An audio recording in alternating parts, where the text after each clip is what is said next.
And oh, okay. So now we're recording. I'll just ask you, we're not going to do a lot of introductions or anything, but I'll just ask you to drop it in the chat box, your name, organization, and I'd appreciate your county and your state because that helps me. I know my people, but I don't always know where everybody else is from, as far as counties go. And so welcome everyone. And I will turn this over to Kim Teeman, and she will introduce our lovely speaker for today. Hi, everyone. I hope that you're staying warm, and I hear there's a thaw coming. So I'm hoping that that happens, and I get to see my shrubbery before March or at May. I am involved in this project because we at the Benedum Foundation have supported the community health worker work. I have the joy today to introduce our speaker, Deacon Mary Sanders. And Mary and I have the privilege of having done some volunteer work together around disaster recovery, and that's how I got to meet Mary.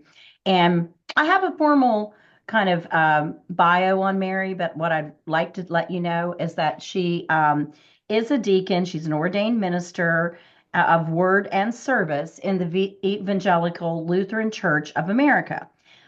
What I want you to know about Mary is that she has this incredible heart and soul for Appalachia. She cares about our land, our people, and our values.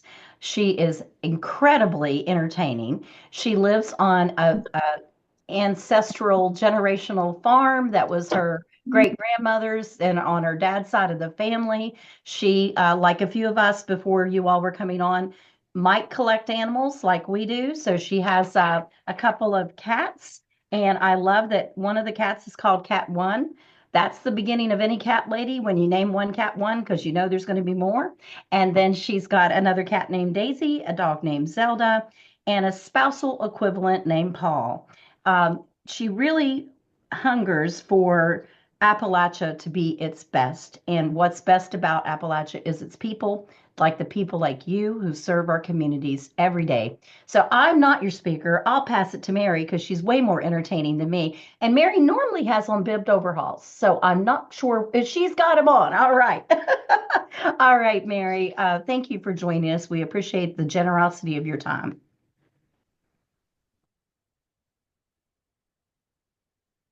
You're muted.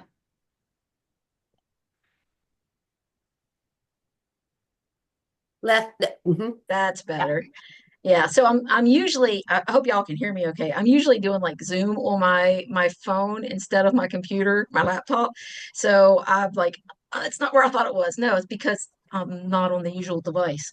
But I'm not doing PowerPoint on the phone. That would be horrible for me and probably for you. So let me go over here, see if I can find.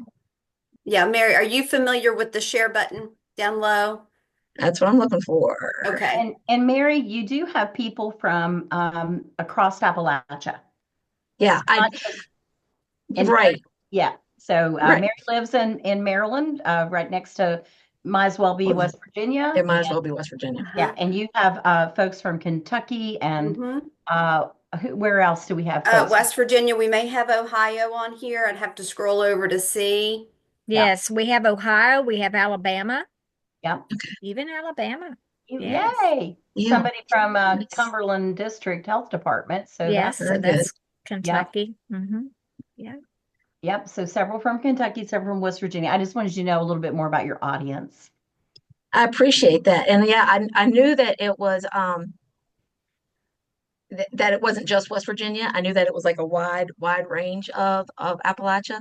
So that was very cool. I'm trying to do all the things. Do do do. Nope, nope. Ah,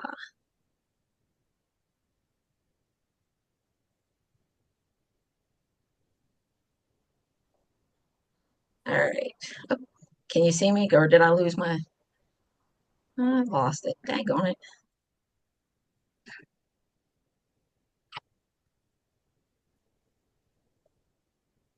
Mhm.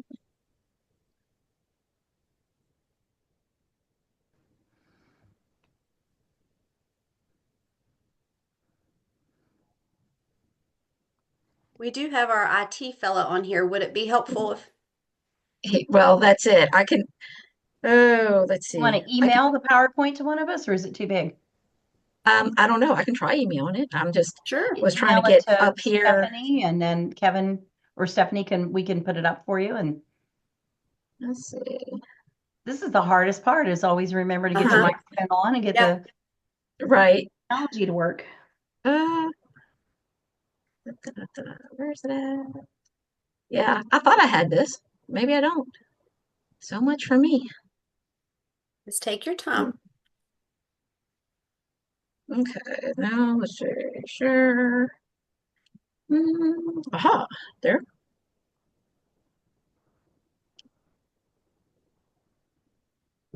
Yeah, I'm gonna send it to y'all. You'll just have to like, I'll give you try to give you the high sign. Give me a second, and Sure. who do I need to send it to? Anybody can share. So whomever you've got at your, I Whoever's just sent you an email. email with a link. Just reply to that if you want and attach it. Okay, that'll Yeah. work. Yeah. Good. I thought I was going to have to be responsible, Stephanie. Thank you.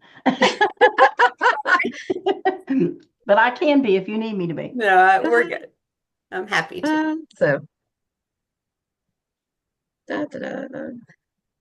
yeah. So anyway,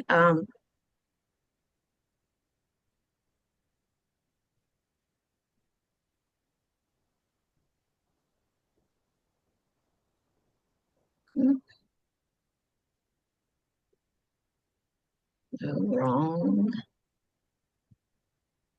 It keeps wanting to shift me over into like OneDrive, which I don't use nearly enough. Well, if it's saved on OneDrive, you can actually It's hit a shift. not. That's why. Oh, That's okay. why I know it's. Okay. It's attaching. Okay. It's probably going to take forever because I Yeah. have an audience. No.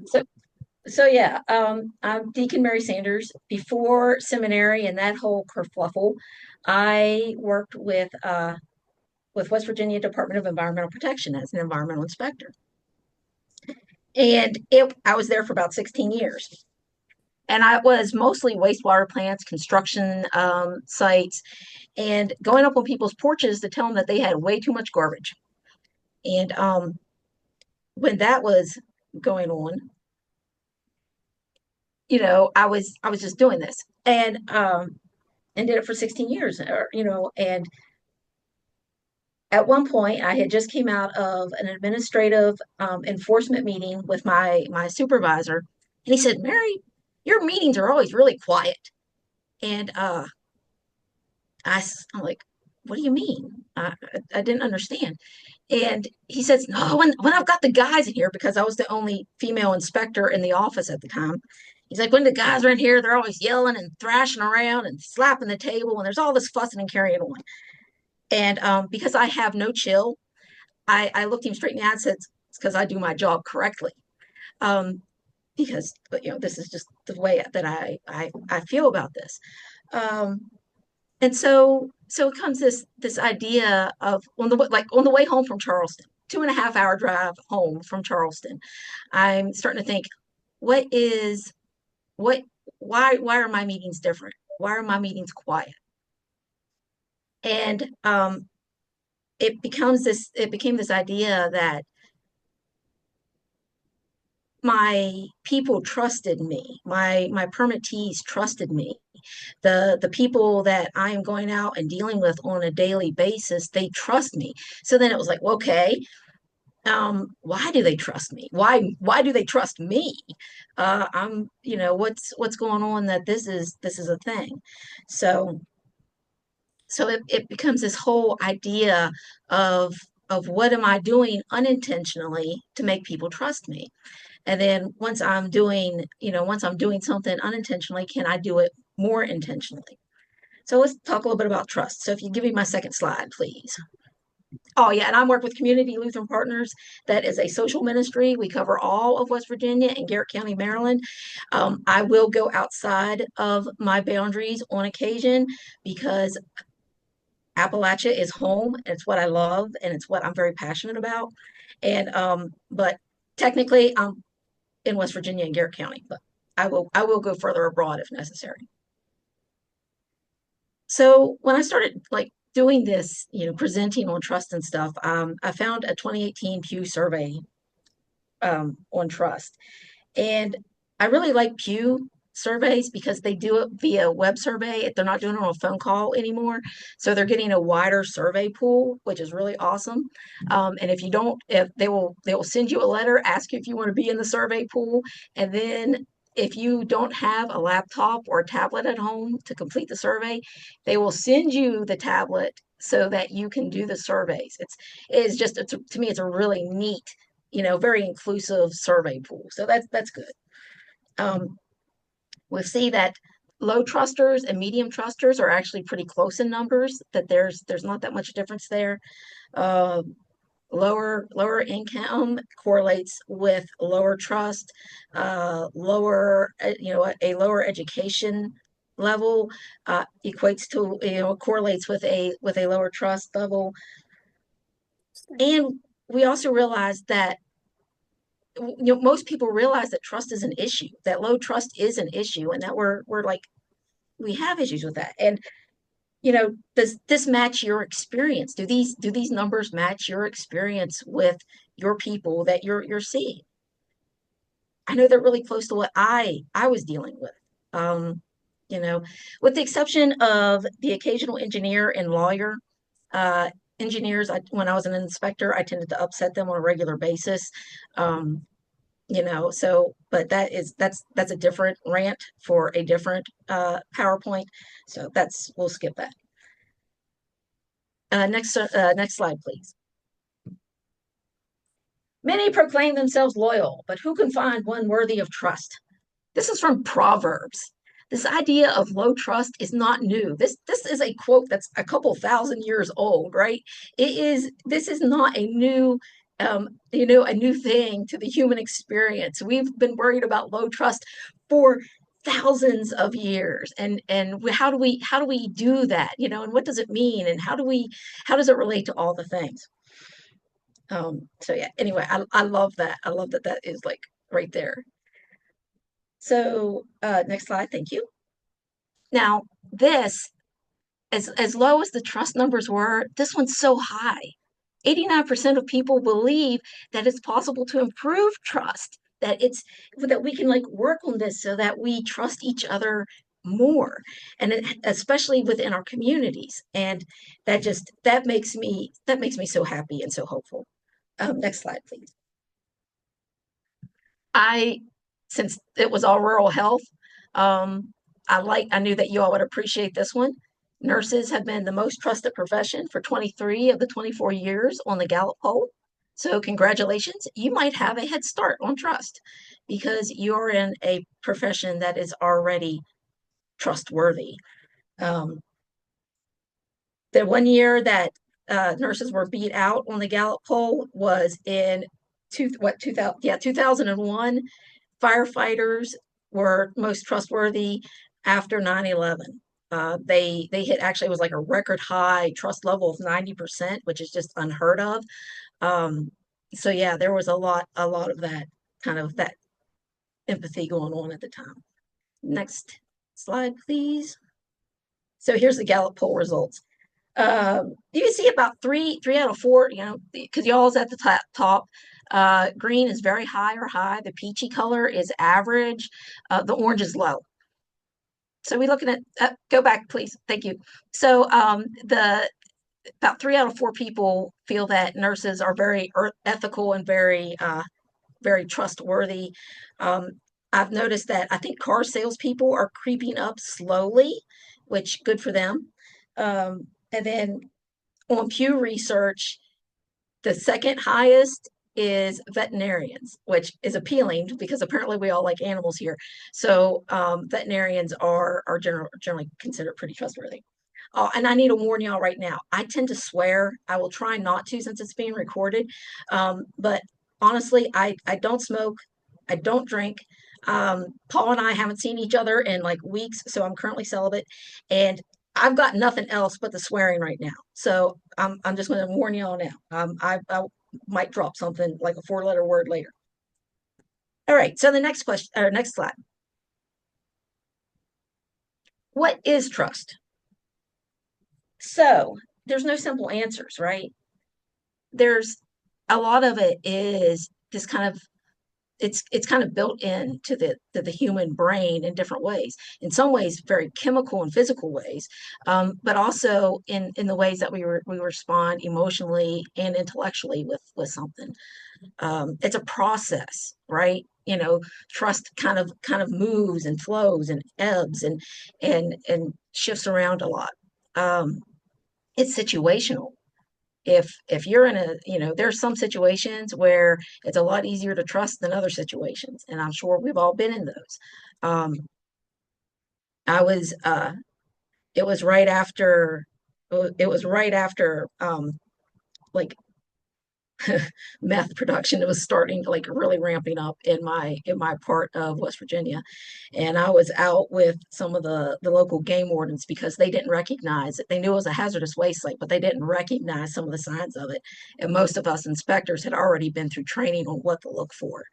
And so we were out in the woods at a very gnarly looking site. And yeah, I would have, it was, if I wouldn't have had the conservation officers with me, I would have turned around and left. Like, I had zero trust coming into this place. And it's because it had all the signs of meth production. It had all the batteries, it had all the empty bottles, it had all the things. And so yeah, your situation can affect your trust, like how willing you are to trust the situation. But then how are you going to be trusted as well? Um, so, and what's really wild is that we need trust to recognize distrust. There's that we they are interconnected, and we need both of those things and to understand. Um, and faith, faith is obviously kind of important to me. Uh, Faith is a type of trust, and so it's and there's and that well that's another PowerPoint rant of like how our faith and our theology affects the way that we trust.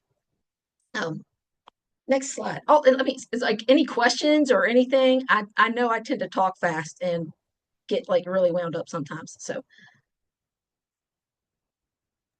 We'll watch the chat box for you. If we see a question, Stephanie or Sheila or I will point it out, perfect. Mary. But I do know Mary loves to be interactive, so feel free.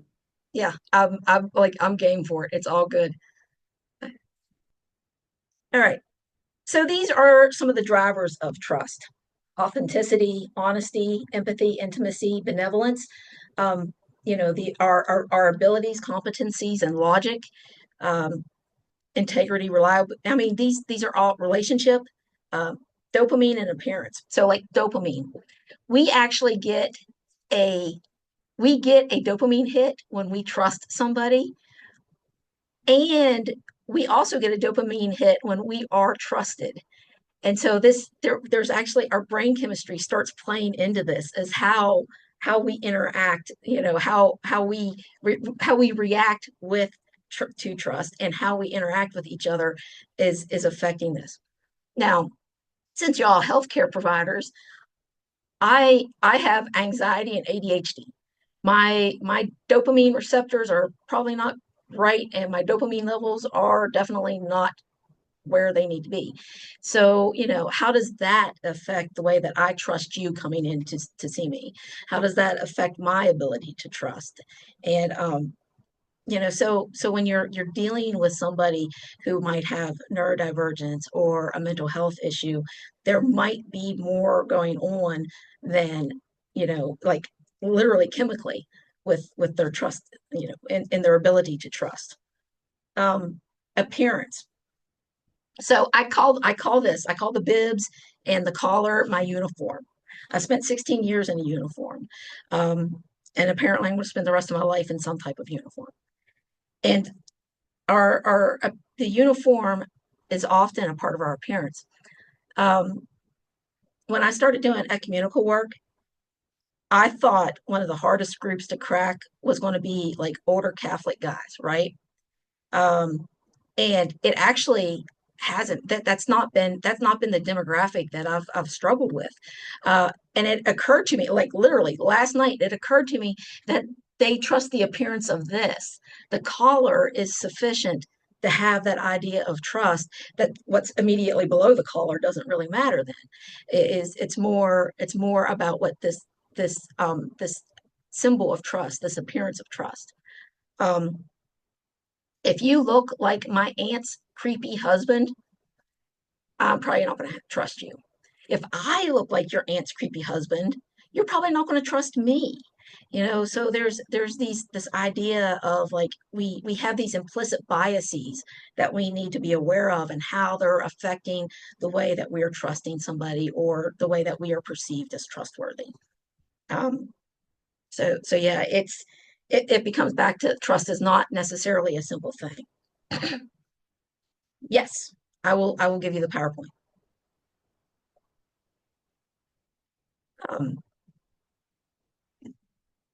Part of the authenticity for me is the bibs. It is the fact that I still sound like I'm from West Virginia. I can code switch, and I do it occasionally, but most of my accent does not go anywhere, and it is with me all the time. And that has helped. I know that helped as an inspector, because it made me more authentic. It gave me that sense of rootedness, that sense of place, that really helps to build trust in Appalachia. Let's see.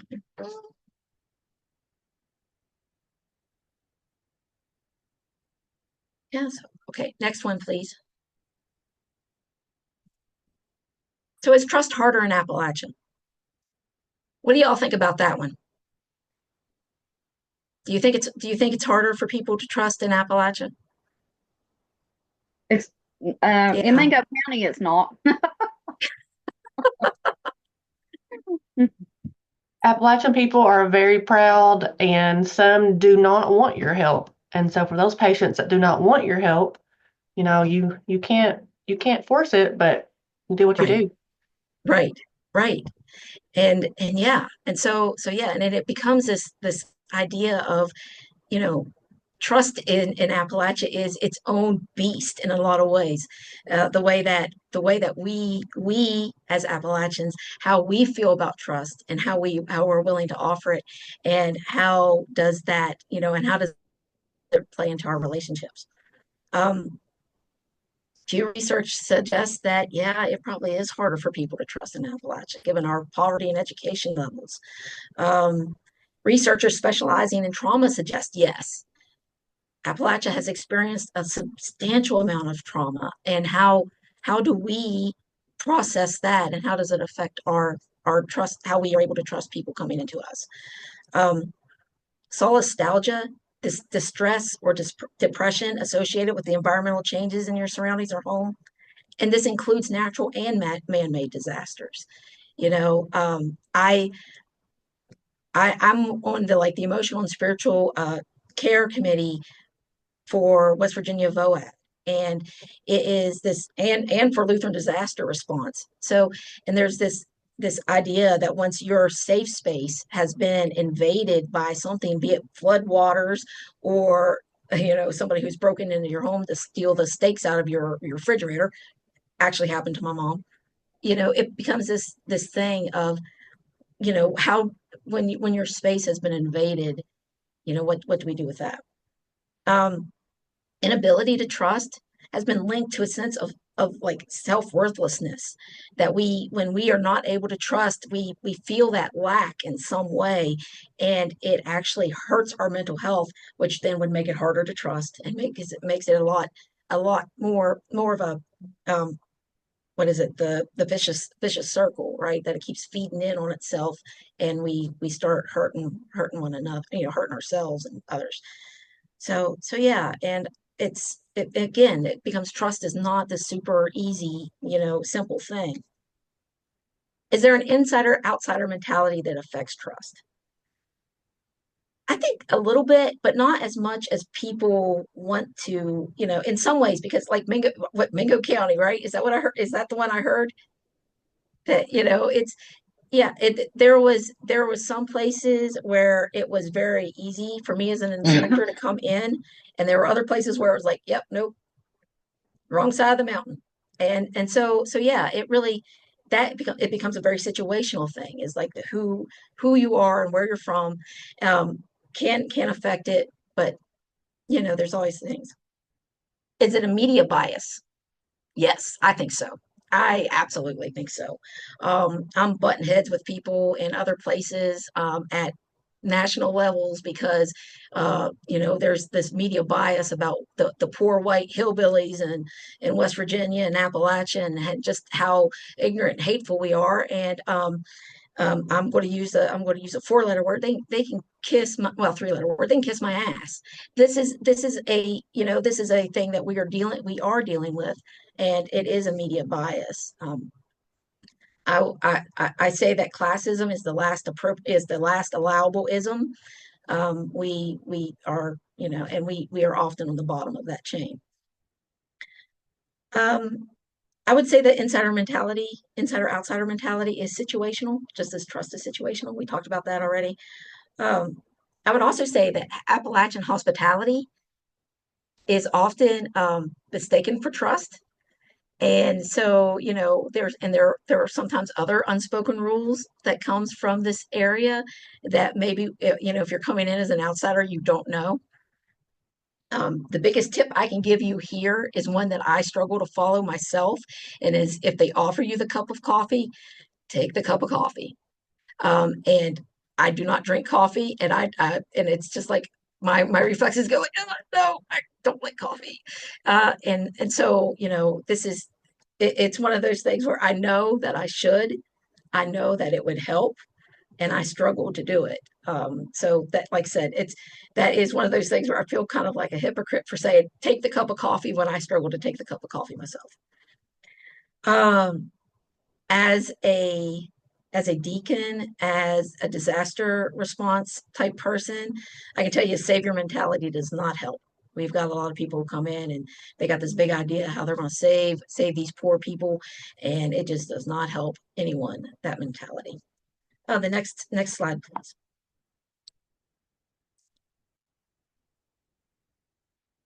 So I was looking for studies that were specific to like rural healthcare. And so yeah, I found this one, and sorry, it's like WU School of Medicine. I know that we're dealing with Marshall. My bad. You'll be okay. And it reviewed, and it's from like 2006. So we start to see that we kind of go through things in spurts. As like, oh, this is interesting. Maybe we should go look here. And then they like we drop off the radar for like 10, 20 years, and then like, oh wait, we haven't been over there recently. We better go look again. So it was interesting because there was a lot of media bias that says that the Appalachia is very patriarchic and fatalistic, and that doesn't always hold so. There are places that kind of are. I can tell you, Hampshire County, when I was an inspector over there, they were some of the most fatalistic people I have ever encountered, but I didn't encounter that in Preston County. It was interesting that there were like different, you get these slightly different flavors of people depending on where you're at. And so yeah, it's and these ideas were presumed to add to the poor health. Well, it ends up as mostly this lack of access, which is leading to poor health. It's not the social, it's not so much the social or cultural norm. It's just the lack of access. It's the poverty that's leading to poor health. Found that the strong relationships that we have in these communities actually lead to better health outcomes. So there is something very life-giving in our communities and in our relationships we have here.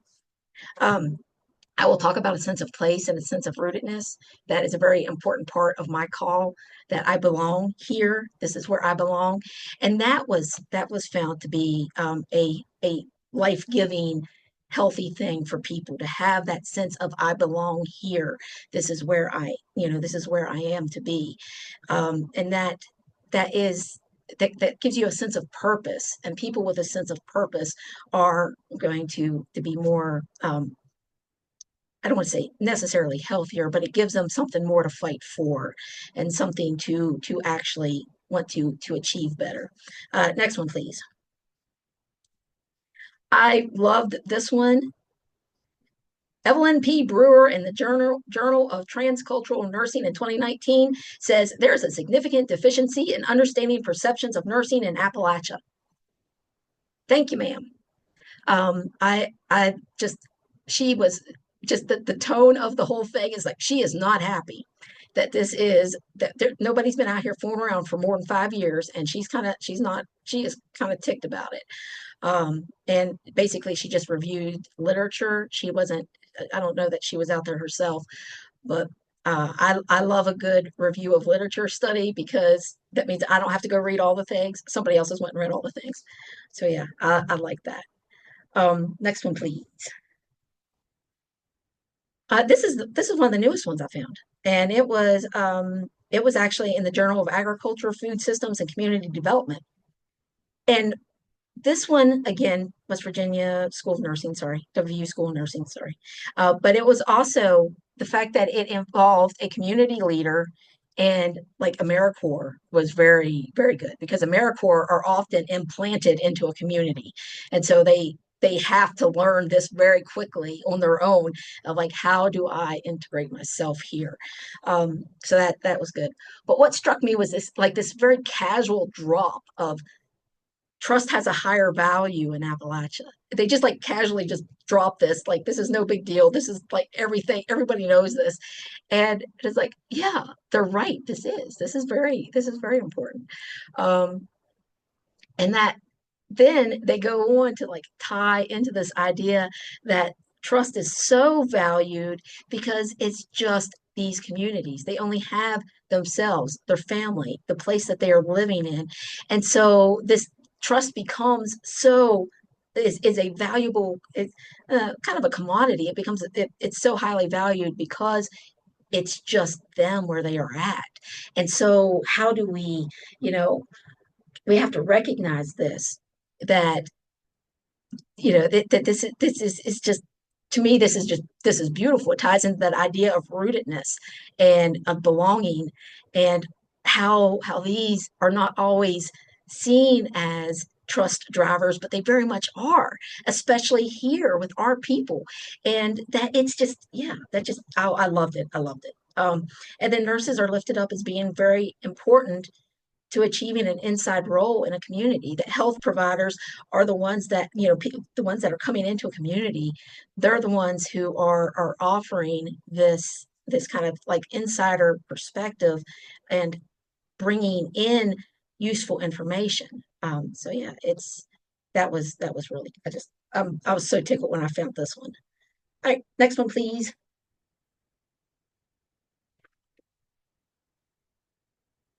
So yeah, so trust, I almost pulled this slide. And then I realized, yeah, no, y'all's in Appalachia. Disaster is inevitable. And the fact that you are trustworthy people in these communities, you're actually helping to build the resilience of the community. Higher trust means higher preparation. Higher trust means higher resilience. Higher trust means higher response. Trust helps to reduce the emotional and psychological toll of a disaster. It helps to lessen that trauma, to make it more to make people more able to deal with it. A lack of trust will make a disaster worse. And the fact that you all are trusted and trustworthy, you are actually building community resilience by doing that. Your job, your vocation, what your career, whatever you want to call it, that you are improving the overall quality of life in the community because of trustworthiness, because of that. I can't emphasize that enough, that there's going to be some days where you're going to think, man, this is a cluster, and I did not, and yeah, that day might have been, but overall, you're leaving an impression and making a difference in a community that maybe wouldn't have had that before you were there. And so this is important. The work that you're doing is important in more than just like taking blood pressures and telling moms to give their babies Tylenol. This is there's a lot going on here. It's more than you are improving the quality of life in a way that even your residents aren't picking up on because you are trustworthy. Next, next slide, please.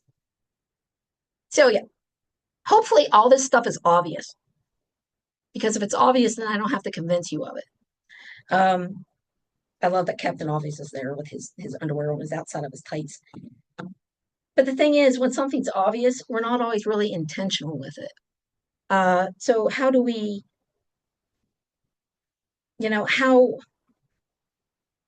how do we become more intentional with like building trust? So next slide, please.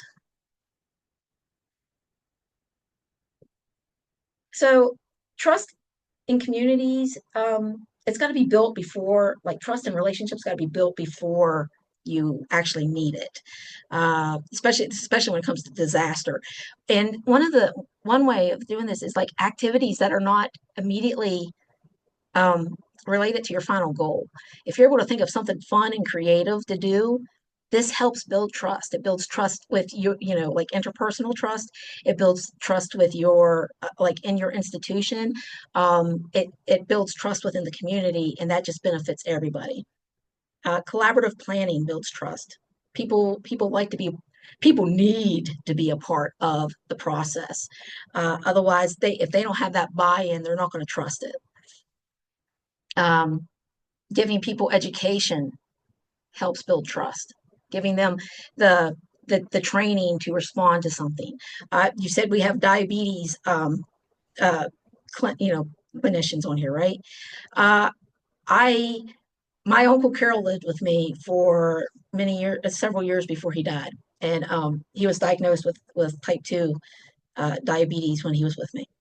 And we went to a rural clinic because we're rural here, and he was educated on diabetes and how like eating and how to manage it, this, that, and the other.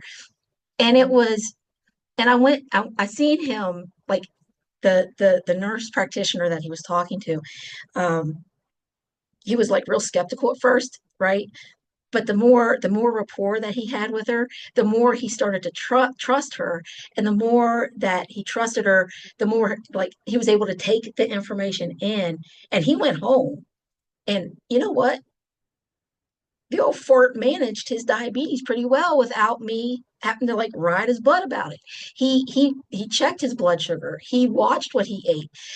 He still wouldn't use the treadmill, but he was able to do a lot of things for himself because he was able to trust the person who gave him the information, and so he was able to trust the information, and it empowered him to trust himself that he could do this, that this was well within his ability to manage. So yeah, emotional connection to places and people fosters trust. Uh, I know that from my own personal experience, that if you're connected to some place, you're more likely to trust what's going on there. And then acknowledge the skills and experiences within a community. It's these people have such amazing, some of them have had such amazing lives, right? And what have they learned, and what kind of skill can they bring? And recognizing that is able to really foster some trust. All right, next slide, please. Trust in institutions.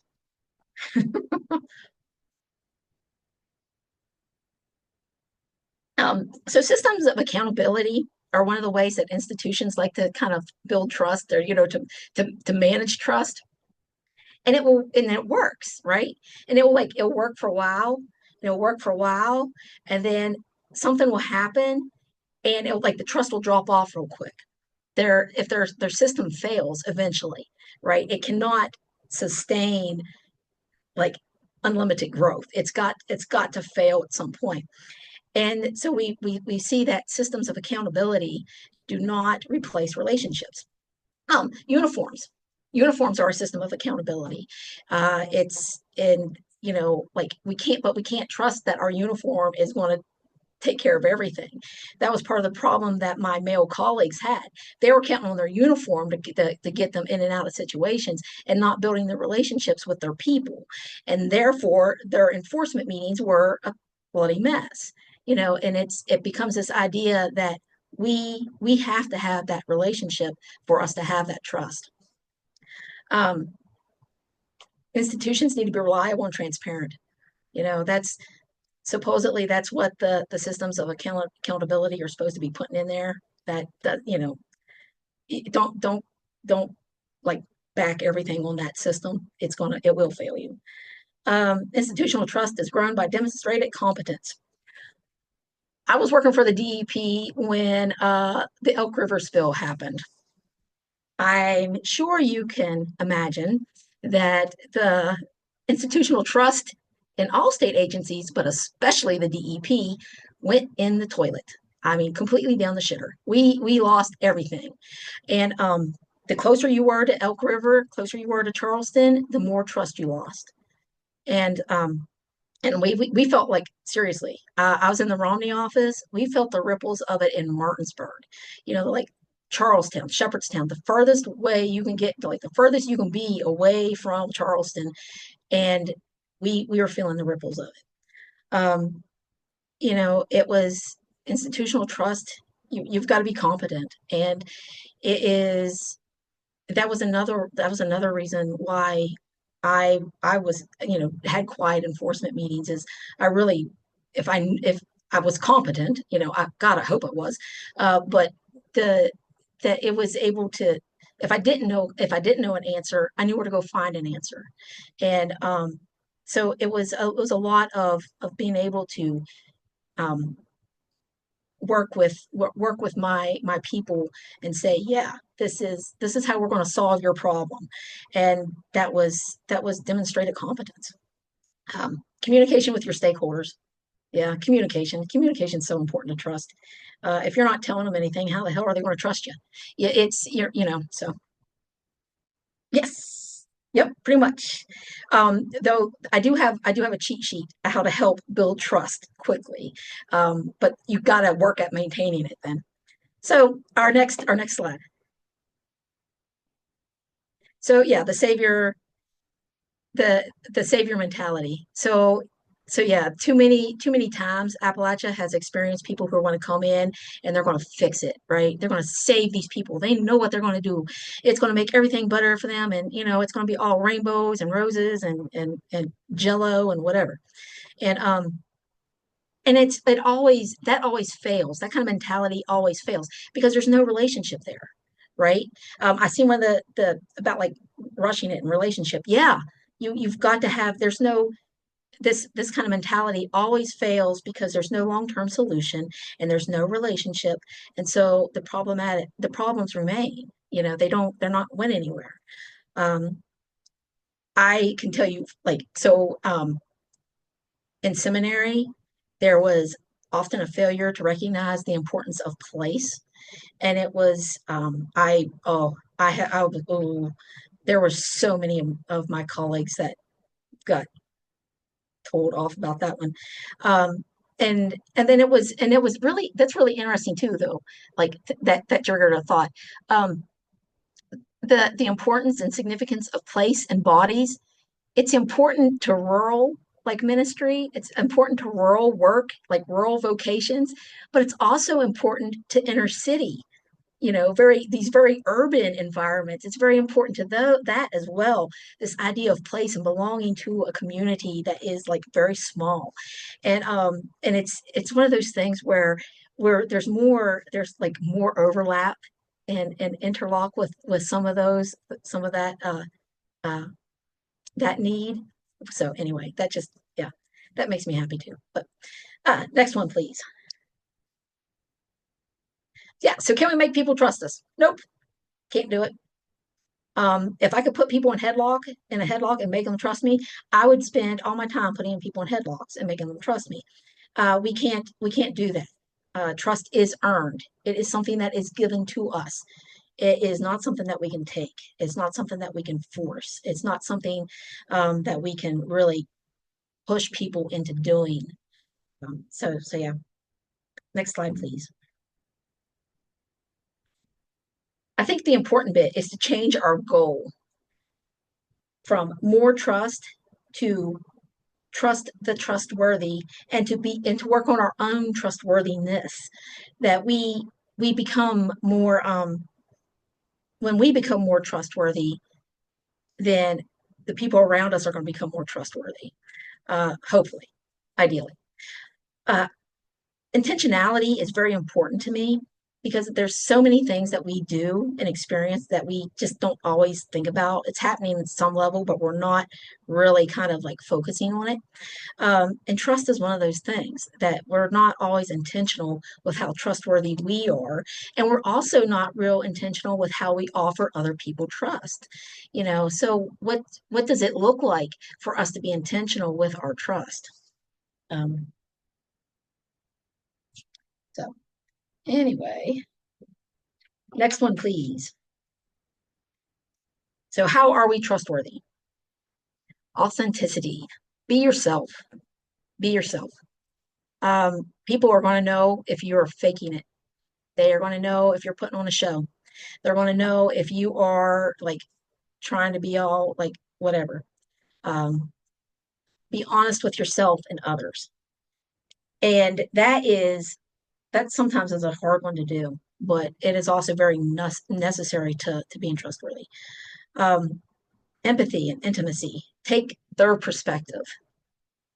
You need to be vulnerable for them to trust you. If you're all like crusty and hard all the time, they're not going to trust you because there's no crack in your armor. Benevolence. Do you have their best interest in mind or your own? This is something that I deal with in congregations. How are you so focused on trying to get somebody to come in with their checkbook, or are you interested in them having a relationship with you? If you're just interested in their checkbook, they're going to know it. So it's back to this idea of honesty, of like, what's your intentions? So benevolence is kind of important. Ability, competency, logic. This is communication. It's being able to do your job. It's being able to say, I don't know, but I can find out. Integrity, reliability, credibility. It's following your own ethics. You need to back to being honest with yourself about what your ethics are, and how do you follow your principles, and how do you live that out. See, all these things affect your reputation and your relationships. And this is one of those things I talk about sometimes, that one of the easiest ways to build trust is when you're standing in the line at Walmart and you are cordial and decent to the people around you, and you are polite and friendly to the cashier, and you hold the door for somebody on your way out or your way in. And that is actually going to build trust in your community, because there's kindness there, and that is an ethical principle. It's how do you like be more intentional with this? If you are you're being kind of hateful, and you're wearing the uniform or something with your institution's name on it, oh, they will remember that.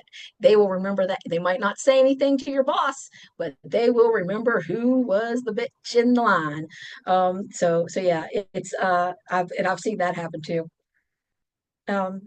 Yeah, so, and like humility is a part of all of those things. It's just really they all kind of touch and connect with each other. So the next one, please. Yeah. So just, yeah, don't count on your system of accountability. When you're with somebody, just listen to them, like be really in that moment with them. Uh, you know, Forgiveness, apologies, and repentance are necessary when trust is broken. This is part of humility. It's People will tell you to swallow your pride and apologize. I don't think it's our pride. I think it's our sense of justice. I can apologize when I screw it up.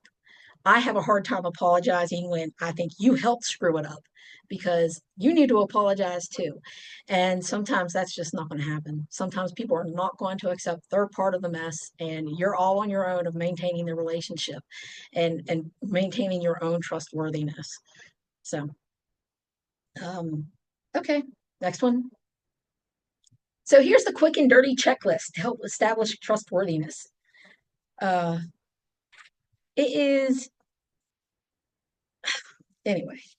This is what I kind of came up with after with my that enforcement meeting with my boss. Find common ground. There's always something. We all like dogs here, probably. That is really good stuff right there, man. Dogs are awesome common ground. Matthew 22. Ask questions, usually about the common ground. Prove that you've listened. You might need to repeat 2 and 3 a couple different times. Acknowledge their time, their autonomy, and their wishes. They need to have their own space and thing. Offer them trust, like a low stake request. Ask them for something, and that kind of helps build that dopamine, because like, oh, the dopamine of being trusted, it like clicks on, and you're like, oh, okay. And so you reciprocate that trust. Be honest, even if it's bad news. Good grief, be honest with them about it and take the time to listen. So our next one. This was the most unusual common ground that I ever had, or how the 1010 crawler became the key to a wastewater plant. I had a guy that was giving me the slip. He wasn't answering the phone. He wasn't answering the door. He wasn't picking up his mail. It was just really, it was a hassle trying to find this individual. And so I was driving past his place one day to somewhere else, and I seen him going from his house to his office, and he made eye contact with me in the Jeep. So he knew I had seen him, and there was no getting out of it then. And so I threw on my blinker and pulled into his parking lot. And as I got out, I seen something yellow over on the edge of the property. And I get out and I introduced myself, offered my credentials, told him who I was, why I was there, and he is being hostile. He is not happy about the inspector showing up. And I said, I kind of like turned and I said, "Say, is that a 1010 over there?" And he went, "Yeah, it is." I'm like, "Yeah, I've got one at home," and here it is, right? Mine's a ratty 1010. He says, yeah, it is. I'm like, ours, I said, the left track keeps falling off. Is that an issue that you've had with yours in the past? He's like, no, it's not. I said, well, I think it's because there's a pin that's been wallered out, and I think that's what's going on with it. But I was really hoping I could find somebody to give me a little bit of insight to it. He's like, oh, okay. And it's just too much for him at this point, right? Where did this like middle-aged, 5 foot nothing woman show up, like get a 1010 crawler? This is just too much for him. And he's like, where did you get yours? I was like, well, my dad and my uncle Carol bought it like back in the early 70s. I said, I think it's a 50s model, came off a sawmill. The guy that had it before them had like did some like adjustments on it so that he could push more sawdust. I was like, that's basically why they got it, so they could push sawdust. And he's like, yeah. I was like, okay. He goes, mine came out of a grain ship. And he told me about his dad picking it up at an auction, and it had been they would like lift it down into the hold of a cargo ship so they could push the piles of grain while they were loading it. And and he talked about that, and it was good. And I listened and I asked questions, and it was good. And then he says, "Do you know they make a backhoe for it, that you put a backhoe on it?" I had no idea. So I'm like, well, this is really cool. Now I really want a backhoe for my 1010. That'd be useful. And even if the track does come off. And so it was like this thing. And then finally I'm like, okay. And this is where I acknowledged his time. I said, look, I know you're busy. I said, I know you're trying to get into the office, and I just showed up out of nowhere. I said, I need to point it in the direction of the wastewater pond so that I can go do an inspection. I said, but if time's not real good right now, I said, can I can I schedule a time with you? And so I acknowledged his autonomy, his wishes, his time. I gave him a low stakes request. He can let me do it now, or he can let me do it later. And he said, do it now. And he gave me the directions, how to walk past the 1010 down over the hill. And I did. And I went down there, and it was one of the worst wastewater ponds that I had ever seen.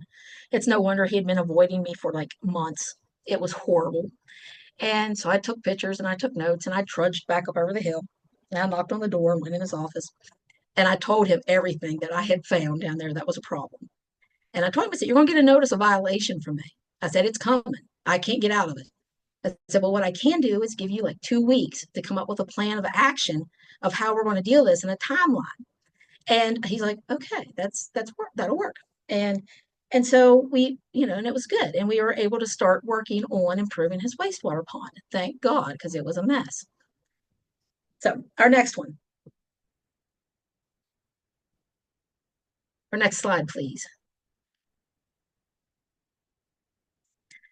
He proved to be horribly untrustworthy.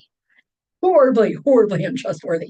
He threw me under the bus. He threw his sister under the bus. He threw other wastewater operators under the bus. It was horrible dealing with this guy after like the first 6 months weren't too bad. After that, it just went downhill so badly. It was horrible. And but if they're not trustworthy, then don't trust them. He no longer deserved my trust. But I remained trustworthy. I continued to give him, like, stop in at the office and tell him that I was there and what was wrong with the pond and how he was going and how things were doing. I was honest. I was trustworthy. He tried to badmouth me to other operators in the area. They wouldn't have any of it because they knew that I was trustworthy. I already had that reputation before he showed up.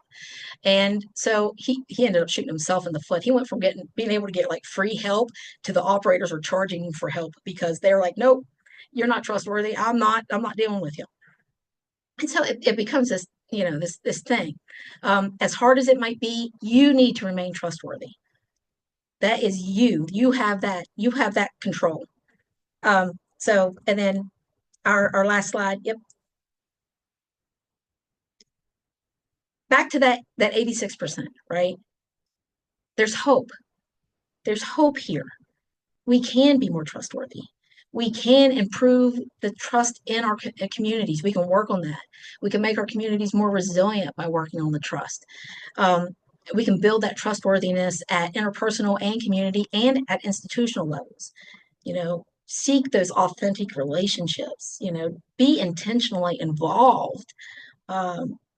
Even insignificant involvement counts. It does. If you would like serious bonus points for joyful creative activities, yeah, if you can get people out there and have fun, you will build so much trust. It's amazing how this all feeds on each other. And then interpersonal trust levels affect institutional trust levels. So last slide. This is Helmo. He traditionally ends all of my PowerPoints. Do I have any questions, death threats, concerns? You need my bishop's number so you can call about me?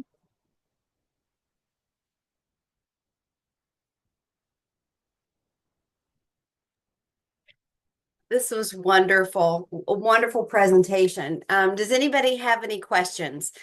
I know one of the things that my community health workers struggle with over and over and over again is that balance between the Appalachian hospitality and the stiff arm at the there's a fine line there. Do you have anything to offer around that challenge?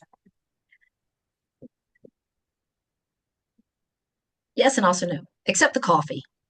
I mean, yeah, I hate coffee. I do. I despise it. Right. But yeah, but at the same time, try not to take it personal, right? It's usually less about you and more about their own grief, their own issues, their own fear. If you are being trustworthy, it will it counts. They know this. They will notice this. It is not something, yeah, I know it's hard. And I've experienced that too. I've experienced that as in this position. That sometimes, you're welcomed into a community, but you're also welcome to leave that community. Like, so yeah, I'm still working on how to work that fine line, and how to, and the best I can do is just remain trustworthy yourself, make it worthwhile to be trusted. And be patient. That's my Patient. advice, is just patience and trustworthiness, persistence, and integrity. Yeah. Yeah. Consistency. Absolutely. I have a friend who is a pastor in Davis, and it took her, she counted down like months, like of when, like of being completely shut out of everything.